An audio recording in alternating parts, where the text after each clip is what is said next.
Welcome to our conversations today. Remember, this is our Cultivate page where we actually have conversations about different aspects of life, but then give a lot of focus the aspect of parenting, because we actually want our future generation to be responsible people, people who actually understand how to live life. And so, before we go any further, make sure you like, subscribe, and tune in so that we actually have these conversations to the fullest. Karibu sana. And so today we are actually going to have a conversation about how our children behave, majorly when they are at their teenage years. And most of the complaints that I receive as a psychologist when parents come to seek for a session is, this child is not a good child. He's a very stubborn child. And so this is why I'm actually coming to reach out and look for these therapy sessions. And we've worked through these journeys with several parents, and we've seen very fruitful results from what we do with the parents. But then, are you really raising a bad child, or are you just facing what you did? We've actually talked for so many times about modeling or showing our children the way to live, and trying to get out of our mind this idea of provision being what we know as parenting. And we've come to agreements that actually provision alone is not parenting. It is just a part of parenting. But parenting is this wholesome responsibility that we've been given, which include modeling, or you being a role model to your children so that they understand how to live life from how you do it. And so this question of, my child is a bad child, are you raising a bad child? Or you see that what you're facing is exactly what you brought up? Let us actually digest this and look at how it looks like. Think about that child. At this moment, they are teenagers, probably around from 15 years, 16, 17, 18 years. Around that age, they are teenagers. We normally call them adolescent children, because they have reached that stage where they want to explore the world, they want to test 1, 2, 3 things, they're curious of what is happening, and they want to know things by themselves through doing and through experiences. So think about that child and then reflect back to their early years. You are still the parent of that child at that moment. Think about that child at 3 years, 2 years, 4 years, 5 years. Try to reflect and remember what was happening during those times. During that period, you as a parent, you had several situations of teaching this child how life looks like. There are always those chances, because our children are always doing things, they are always behaving, they are always finding themselves in different situations. Our response to those situations are the chances we are talking about of teaching these children how they're actually supposed to live life. And too bad to you if you didn't find those situations, because that means you are actually an absent parent. But then look at it like this. You are there as a parent. You are a present parent. These children had behaviors that they were doing during their childhood, that 3, 4, 5 years. Take an example of something that happened. Your child broke a plate, or your child spilled milk in your sitting room, or your child lost some shillings that you had sent them to buy something. What was your response as a parent? Probably, some of you, it was a slap to their face. Some of you, it was yelling to them. Some of you, it was denying them food. For example, if they have spilled milk, it means there is no tea for you today. Because what did you do? You spilled milk. Fine. Then that was your response. So let's look at how those children responded to what you did to them.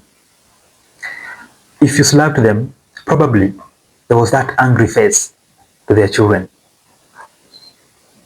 They looked at you like that. They were angry. If you denied them food, they cried. Probably, if you are a mother, they reported to their father. If you are a father, they reported to their mother. If you slapped them, maybe they ran away from you. Your mother, you slap her or him, and then he runs to where the father is. If you are the father, you slap the child, then the child runs to where the mother is. That is what was happening. That is just one situation or one example. There are several examples that happened, and the responses were almost similar to that. How they responded back, almost similar to that. Angry face, running away to the other parent, or crying out loud. Those were retaliations. What your child was doing was retaliating to how you actually responded to what has happened. Your child cried out loud because they could not name the emotion that they had back to you. So the only thing that they could do was do what? Cry out loud. Your child ran away from you to the other parent. If you are a mother, they ran to their father. If you are a father, they ran to their mother. What was that communicating? I actually don't need you no more. Let me go and stay with my father. The only thing is that during that time, the father or the mother that they were running to also still stayed in the house. So they couldn't run out of the house. But the other parent was the safety. That child who showed you a face, an angry face, but could not do anything, it was a retaliation. I am very angry about what you're doing to me. But do you actually, as parent, sit down and analyze what is happening to those children? Or what are they showing us when they do that? I want to tell you this. We all assumed that running away to the other parent was a sign of respect and submission. No, it wasn't. It was a retaliation. We always thought showing us a face and sitting down at the corner there was a sign of respect and submission. No, it wasn't. It was a retaliation. We always thought and assumed that when they cried out loud, it was a sign of learning, submission, but no, it wasn't. That was a retaliation. Now, from that time when you did that, several times, and your child responded that way, that is the fruit, or that is the fruits that will show up, because those are the seeds that you are planting in that child. When the child cried out loud and thought it was respect or learning, and you let them cry, you taught them that that is retaliation. That is how life will look like. When they ran out to their father or their mother, and you thought they have respected you, that is what you taught them. That whenever I'm harsh or I want you to learn something, it is okay to run away from me. So those are the things that we taught them at that early age. Now, let us stop reflecting back. Let us look at this child that we are saying, my child is a bad child. My child cannot listen to me. Now they are the teenage years. They have grown up. And what are these characters or things that these children do so that we call them bad? They retaliate. When we tell them what to do, they tell you they are ready to go away and leave your house. Those are the complaints that I hear. If you are a mother, you feel like you want to slap your daughter, they hold up your hand. You have the same height with them, and they can hold your hand and avoid that slap. Then you call them bad children. If you yell at them, they respond back. They yell at you. They are grown-ups. You feel you are raising a bad child. You set boundaries in your home, they disappear from your home. They go to their friends, they go to their aunts, and you cannot control them. You cannot tell them what to do. You cannot show them direction. Then you call them a bad child. But then think about it. Are these not the same behaviors that we saw in them when they were young? It is the same behavior. The only difference is that now they can be seen. This behavior can be manifested the way they manifest because they have physically grown up and they have actually gained some of the abilities physically to show these responses to the degree that we feel that they are bad children. Think about it. When they were young, 2-3 years, you slapped them, they ran away from you and they went to their father. If you draw the boundaries today, at the age of 18, 17 years, they walk out of you. They go to their aunt, they go to their friends. What is the difference? The exact same behavior.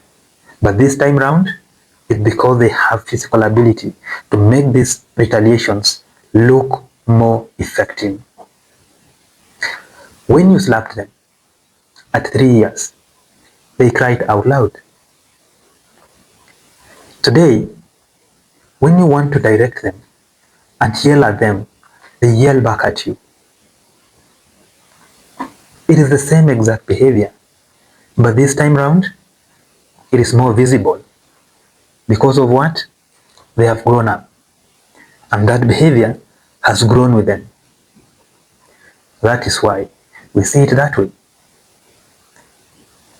During the 2 years, when you yelled at them, they showed you an angry face. Today, if you tell them something they don't want, if you tell them something they feel you are actually pushing them so far, they show you faces. They look angry. They get sad. We call them bad children. That my child has an attitude. But is it different? It is not. It's the same exact response they showed you earlier. They are showing you today. What makes it look different is because they have grown up. The behavior has grown. Yet it can be actually shown to you with more effectiveness. So they are not actually exactly bad children when they get to 18 or 17 years. No. They are still the exact children that we've raised from the age of 2, 3, 4, and 5. The only difference is, at 18 or 17, how they respond to us is more clear than what it looked like when they were younger. And let us look at it as parents and think of what went wrong.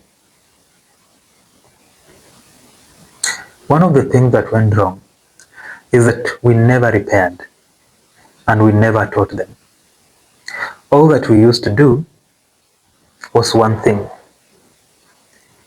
to react to what has happened.